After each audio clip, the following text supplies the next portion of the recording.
Hello friends, আজি মাছ বনাব ওলাইছো। মছলাখিনি পিছি ললো।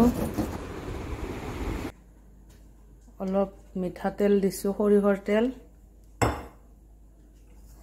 কেইটামান জিৰা, গোটা জিৰা।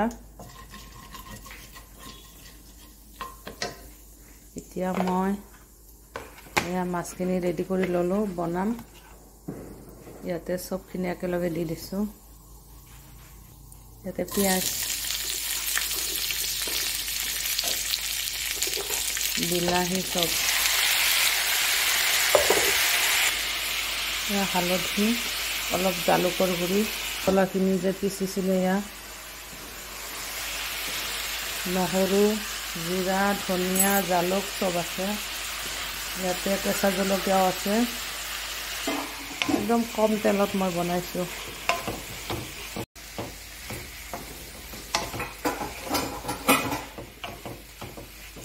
অলপ পানী দিছো।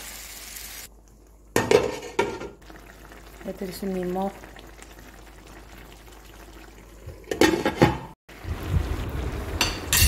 এয়া ধুনীয়াকে মছলাখিনি ভুনা হৈ গ'ল। ইয়াতে দিছো মাছখিনি। এইখিনি ধুনীয়াকে এতিয়া ভুনিব লাগিব।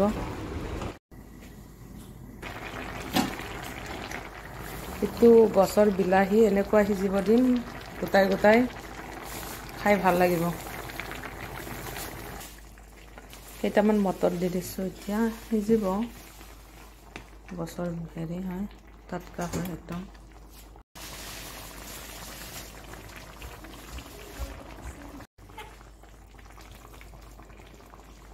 অলপ ইয়াতে দিলো ধনিয়া পাত, অলপ বেছিকৈ দিছো। খাই টেষ্টি লাগিব। মাছত ধনিয়া পাতটো বহুত বেছি টেষ্টি লাগে। এয়া ৰেডি হৈ গ'ল।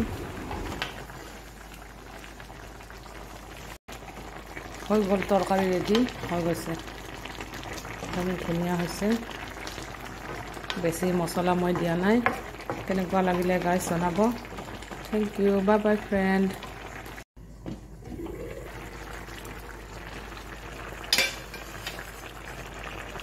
টেষ্ট কৰি ক'বা কেনেকুৱা হৈছে। গছৰ বিলাহী।